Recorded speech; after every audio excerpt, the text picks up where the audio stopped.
Hello mga kababayan, nanonood ba kayo ng live kanina? Kung hindi, nako, nag-miss out kayo sa panibagong episode ng comedy show sa Senado. Day 13 na ng impeachment sarsuela laban kay VP Sara Duterte ngayong August 5, 2026. Binaligtad at pinaglaruan na naman ang script ng prosecution panel nang isa lang sa interpellation ng mga senator judges ang pambatong testigo nilang si dating COA Auditor Roderick Wamil mga kababayan. So narito ang aking personal na POV sa sunod-sunod na resback at kapalpakan kung saan mismong ang mga senador at ang batas ang sumupalpal sa kanila mula umaga hanggang hapon mga kababayan. So, let's review the timeline kung paano sila isa-isang nalubog sa sarili nilang mga bitag. First, pag-usapan natin ang naging ruling ng Korte Suprema. Ibinasura ng Supreme Court mga kababayan ang petisyon ng kampo ni VP Sara na ipatigil ang impeachment proceedings dahil moot and academic na raw ito. Ako, pagkarinig nito ng prosecution, nagtatalon sa tuwa ang mga mambabata sa kamara. Akala mo naman, nanalo na sila sa kaso.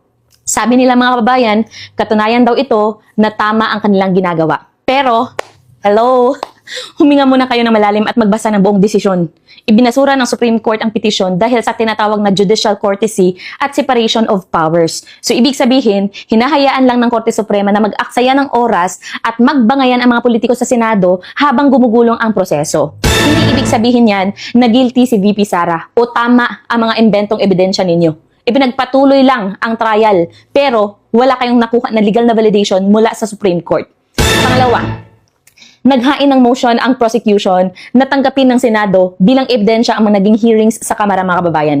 Tinanggap ng impeachment court, pero bago pa man makapag-celebrate si Atty. Lorna Capunan, biglang sinalubong ng matinding paglilinaw ni Presiding Officer Cheese Escudero. Ang sabi ni Cheese, tinatanggap ng korte na naganap ang mga hearing na iyon. Pero, hindi ibig sabihin na tinatanggap ng korte na totoo ang mga akusasyon o testimonya sa loob ng hearings na yan. Boom! Supal palagad sa microphone, di ba? Formal na nilinaw ng korte na ang mga kwentong barbero at chismis na binuo ninyo sa kamera ay mananatiling kwento na walang legal na bigat sa Senado. Pangatlo, pumasok sa eksena si Senator Robin Padilla at dinala ang diskusyon sa totoong realidad ng bansa mga kababayan.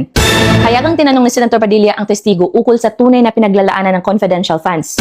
Binigyang diin sa record na ang pondo ng OVP ay naging malaking tulong upang mapigilan ang mga planong pag-atake ng rebuilding NPA sa mga komunidad.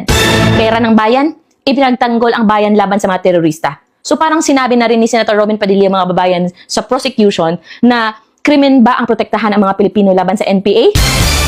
Kaya, tahimik ang mga taga-usig. Hindi makakibo mga kababayan. Pang-apat, napagsabihan pa itong si Mr. Witness na si Roderick Wamil mga kababayan na huwag makipag-argue o makipagtalo sa mga senator judges. Sobrang unresponsive kasi ng testigo sa mga simpleng katanungan ni Senator Judge Amy Marcos. Napakalinaw ng nakasulat sa joint circular.